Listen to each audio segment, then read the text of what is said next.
different but still one.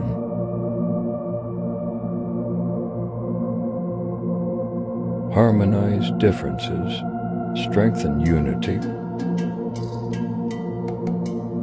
for a strong Indonesia. Happy Pancasila birthday.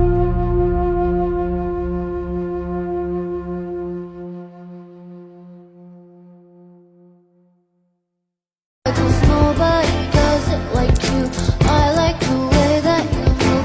That's why I never go through with leaving you. Everybody's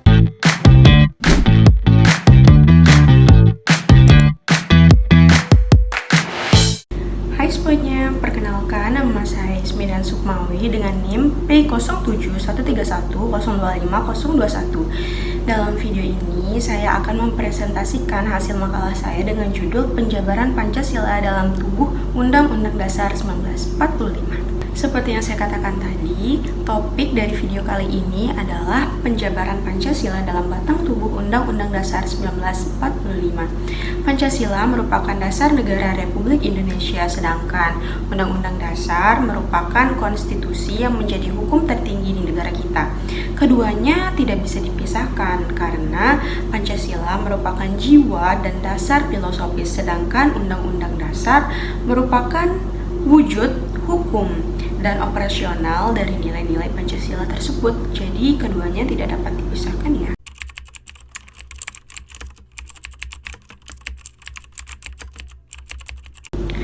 Sebagai dasar filsafat negara, Pancasila mengandung nilai-nilai yang menjadi pedoman dalam pembentukan seluruh peraturan dan sistem pemerintahan. Lalu, Undang-Undang Dasar 1945 menjabarkan nilai-nilai Pancasila ke dalam pasal-pasal yang konkret dan dapat dijalankan dalam kehidupan sehari-hari.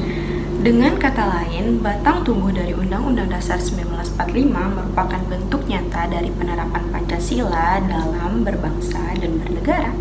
Jadi, hubungan Pancasila dan Undang-Undang Dasar itu apa sih?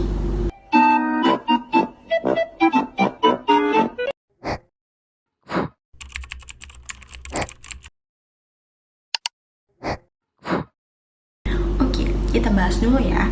Kedudukan Pancasila ditegaskan dalam TAP MPRS nomor 20 tahun 1966 yang menyatakan Pancasila merupakan sumber dari segala sumber hukum yang ada di Indonesia. Artinya, setiap peraturan yang berlaku harus sesuai dengan nilai-nilai Pancasila. Undang-Undang Dasar 1945 merupakan hukum dasar tertulis yang menjabarkan nilai-nilai tersebut dalam bentuk aturan yang mengikat.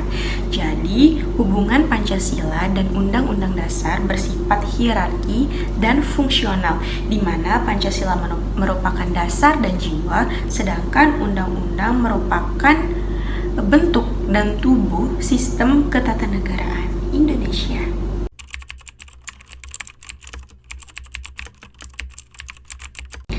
Sebagai sumber dari segala sumber hukum, Pancasila menjadi pedoman dalam pembentukan norma hukum nasional. Setiap undang-undang, kebijakan, dan peraturan harus terkandung nilai moral, etika, dan keadilan seperti yang terkandung dalam 5 sila Pancasila. Hal inilah yang membuat sistem hukum Indonesia berbeda dengan sistem hukum negara barat, di mana sistem hukum negara Indonesia berakar dari nilai ketuhanan, kemanusiaan, persatuan, demokrasi, dan keadilan sosial.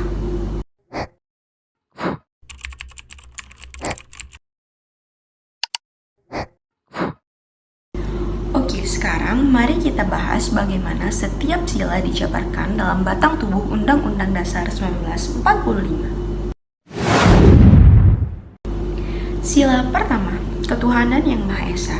Nilainya tercermin dalam pasal 29 ayat 1 dan 2, di mana negara berdasar atas ketuhanan yang Maha Esa dan menjamin kebebasan setiap warga negara untuk memeluk agama serta beribadah sesuai kepercayaannya masing-masing. Sila kedua, kemanusiaan yang adil dan beradab diterjemahkan dalam pasal 28A sampai 28J yang mengatur tentang hak asasi manusia, kesetaraan hukum, dan perlindungan martabat manusia. Hal ini menegaskan bahwa setiap warga negara memiliki kedudukan yang sama di hadapan hukum Indonesia. Sila ketiga, Persatuan Indonesia, tercermin dalam pasal 1 ayat 1 yang menegaskan bahwa negara Indonesia merupakan negara persatuan yang berbentuk republik.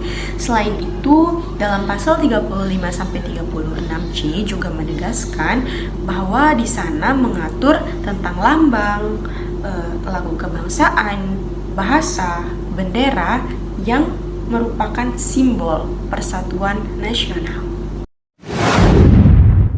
Sila keempat, kerakyatan yang dipimpin oleh hikmat kebijaksanaan dalam permusyawaratan perwakilan. Nilainya tampak pada pasal 2, 3, 19, sampai 22 yang mengatur peran MPR dan DPR sebagai perwakilan rakyat. Di sini terlihat jelas bahwa semangat musyawarah menjadi ciri khas dari bangsa Indonesia. Sila kelima atau sila terakhir, keadilan sosial bagi seluruh rakyat Indonesia dapat ditemukan dalam pasal 27, 33, dan 34. Ini menegaskan hak atas pekerjaan, pemerataan ekonomi, dan kewajiban negara Indonesia atas kesejahteraan seluruh masyarakat Indonesia. Melalui pasal-pasal inilah Pancasila tidak hanya menjadi semboyan tetapi menjadi dasar nyata dalam sistem hukum dan pemerintahan Indonesia. Implementasi Pancasila dalam kehidupan berbangsa dan bernegara. Nilai-nilai Pancasila juga diimplementasikan dalam praktik sehari-hari penyelenggaraan negara. Misalnya, kebijakan ekonomi yang berpihak pada kesejahteraan rakyat adalah wujud sila kelima. Sistem demokrasi yang mengutamakan musyawarah mencerminkan sila keempat. Pendidikan karakter bangsa adalah bentuk penerapan nilai kemanusiaan dan persatuan. Dengan demikian, Pancasila menjadi pedoman moral dan arah pembangunan nasional di segala bidang.